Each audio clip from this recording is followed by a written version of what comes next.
Hi mommy, so we are now up for another vlog, and for this vlog, we are going to compare 3 hands-free cup. So the first one that we are going to have a review is about this hands-free cup from a generic breast pump or a generic wearable pump. The next one is that we will be having from Anlykiss. And lastly, the pump that we have from Youha wearable pump. So are you ready? So come on. First, please do click subscribe before continuing watching this video. Okay, so makikita nyo dito na pare-pareho sila na silicone. So these hands-free cups are all silicone. Let us now try to look at their valves. Yung valves ni Anlykiss is different from the valve of Youha and Rebranded HFC.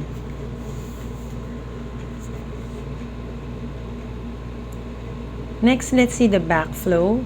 Yung backflow ng Rebranded is mas manipis, yung sa Youha mas makapal, and different pa rin yung kay Anlykiss.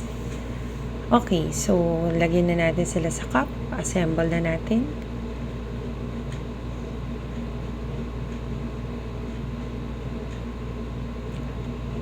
Kung makikita ninyo, yung Youha and the Rebranded HFC is almost the same kung paano i-assemble. Ang naiiba lang talaga is si Anlykiss.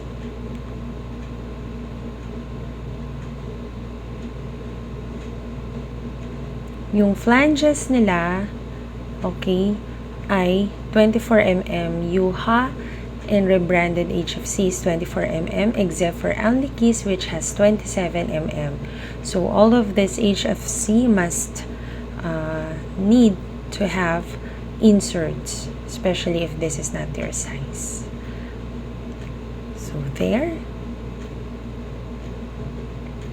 So if you have learned something from this vlog, please do click subscribe, like this video, and share. So mommies, which one do you prefer? Anlykiss, this generic hands-free cup, or Youha ins? I hope that this vlog really helps you a lot in choosing your HFC. Happy bumping, mommies!